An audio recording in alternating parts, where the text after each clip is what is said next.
ಇನ್ನು ಸಂಪುಟ ಪುನರ್ರಚನೆ ವಿಚಾರವಾಗಿ ಸದ್ಯ ರಾಜ್ಯದಲ್ಲಿ ಇಬ್ಬರು ಸಚಿವರಿಗೆ ಟೆನ್ಷನ್ ಶುರುವಾಗಿದೆ.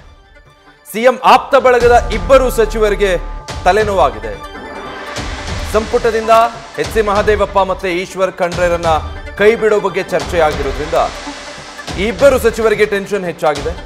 ಸಿಎಂ ಜೊತೆಗೆ ದೆಹಲಿಯಲ್ಲೇ ಈ ಸಚಿವರು ಬೀಡು ಬಿಟ್ಟಿದ್ದಾರೆ.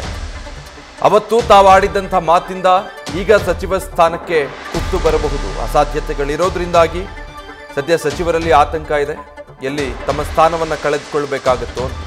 ದೆಹಲಿಯಲ್ಲೇ ಮುಖ್ಯಮಂತ್ರಿಗಳ ಜೊತೆಗೆ ಇಬ್ಬರು ಸಚಿವರು ಕೂಡ ಬೀಡು ಬಿಟ್ಟಿದ್ದಾರೆ. ಸಂಪುಟ ಸರ್ಜರಿಯ ಟೆನ್ಷನ್ ಇಬ್ಬರು ಸಚಿವರಿಗೆ ಪ್ರಮುಖವಾಗಿ ಕಾಡ್ತಾ ಇದೆ. ಒಂದು ಈಶ್ವರ್ ಖಂಡ್ರೆ, ಮತ್ತೊಂದು ಎಚ್.ಸಿ. ಮಹದೇವಪ್ಪ.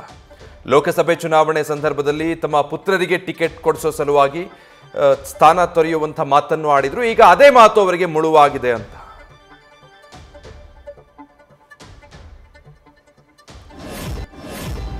ಪ್ರಮುಖವಾಗಿ ಈ ಇಬ್ಬರು ಸಚಿವರಿಗೆ ಸಂಪುಟ ಸರ್ಜರಿಯ ಟೆನ್ಷನ್ ಬಹಳ ಹೆಚ್ಚಾಗಿದೆ. ಒಂದು ಸಚಿವ ಎಚ್.ಸಿ. ಮಹದೇವಪ್ಪ, ಮತ್ತೊಂದು ಸಚಿವ ಈಶ್ವರ್ ಖಂಡ್ರೆ. ಅದೊಂದು ಮಾತು ಇವತ್ತು ಅವರಿಗೆ ಕುತ್ತು ತರ್ತಾ ಇದೆ. ಇಬ್ಬರು ಸಚಿವರ ರಾಜೀನಾಮೆ ಪಡೆಯೋದಕ್ಕೆ ಹೈಕಮಾಂಡ್ ಚಿಂತನೆ ನಡೆಸಿದೆಯಾ? ಸಂಪುಟದಿಂದ ಮಹದೇವಪ್ಪ ಮತ್ತೆ ಈಶ್ವರ್ ಖಂಡ್ರೆರನ್ನ ಕೈ ಬಿಡುವಂಥ ಚರ್ಚೆ ನಡೀತಾ ಇದೆ. ಹೀಗಾಗಿ ಸಿಎಂ ಸಿದ್ದರಾಮಯ್ಯ ಆಪ್ತ ಬಳಗದಲ್ಲಿ ಗುರುತಿಸಿಕೊಂಡಿರುವಂಥ ಇಬ್ಬರು ಸಚಿವರಿಗೆ ತಲೆನೋವು ಶುರುವಾಗಿದೆ. ಈ ಇಬ್ಬರು ಸಚಿವರನ್ನ ಸಂಪುಟದಿಂದ ಕೈ ಬಿಡಬೇಕು ಸಂಪುಟ ಪುನರ್ರಚನೆ ಸಂದರ್ಭದಲ್ಲಿ ಅನ್ನೋ ಚರ್ಚೆ ಇಬ್ಬರು ಸಚಿವರಿಗೆ ತಲೆನೋವಾಗಿರೋದು. ಕಳೆದ ಲೋಕಸಭಾ ಚುನಾವಣೆ ಸಂದರ್ಭದಲ್ಲಿ ಕೂಡ ಈ ಬಗ್ಗೆ ಮಾತುಕತೆ ಆಗಿತ್ತು. ಅಂದರೆ ಒಂದಷ್ಟು ಚರ್ಚೆ ಮುನ್ನೆಲೆಗೆ ಬಂದಿತ್ತು. ತಮ್ಮ ಪುತ್ರರಿಗೆ ಟಿಕೆಟ್ ನೀಡಿ ನಾವು ಅವರನ್ನು ಗೆಲ್ಲಿಸ್ಕೊಂಡು ಬರ್ತೀವಿ, ನಂತರ ನಾವು ರಾಜೀನಾಮೆ ಕೊಡ್ತೀವಿ, ಸಚಿವ ಸ್ಥಾನಕ್ಕೂ ಕೂಡ ರಾಜೀನಾಮೆ ನೀಡ್ತೀವಿ ಅಂತ ಇಬ್ಬರು ಸಚಿವರು ಹೇಳಿದ್ದಂಥ ಮಾತು. ಆ ಕಾರಣದಿಂದ ಪುತ್ರರಿಗೆ ಟಿಕೆಟ್ ಪಡೆದುಕೊಂಡಿದ್ರು. ಲೋಕಸಭಾ ಚುನಾವಣೆಯಲ್ಲಿ ಈ ಇಬ್ಬರು ಸಚಿವರ ಮಕ್ಕಳು ಕೂಡ ಗೆಲುವು ಸಾಧಿಸಿದ್ದಾರೆ, ಈಗಾಗಲೇ ಸಂಸದರಾಗಿದ್ದಾರೆ. ಈಗ ತಮ್ಮ ಸಚಿವ ಸ್ಥಾನವನ್ನು ತ್ಯಾಗ ಮಾಡಬೇಕಾದಂಥ ಅನಿವಾರ್ಯತೆ ಅವರಿಗೆ ಎದುರಾಗಿದೆ. ಚಾಮರಾಜನಗರ ಕ್ಷೇತ್ರದಿಂದ ಮಹದೇವಪ್ಪ ಅವರ ಪುತ್ರ ಸುನಿಲ್ ಬೋಸ್, ಈ ಕಡೆ ಬೀದರ್ ಕ್ಷೇತ್ರದಿಂದ ಈಶ್ವರ್ ಅವರ ಪುತ್ರ ಸಾಗರ್ ಖಂಡ್ರೆ ಸಂಸತ್ತಿಗೆ ಎಂಟ್ರಿ ಕೊಟ್ಟಿದ್ದಾರೆ.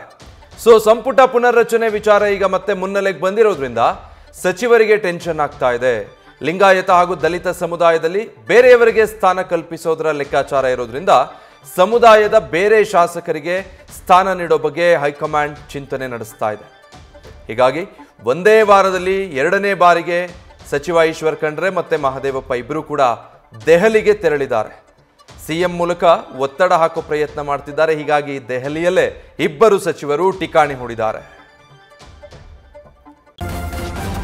ನ್ಯೂಸ್ ಫಸ್ಟ್ ನಿರ್ಭೀತಿಯಿಂದ ನಿಮ್ಮ ಪರವಾಗಿ.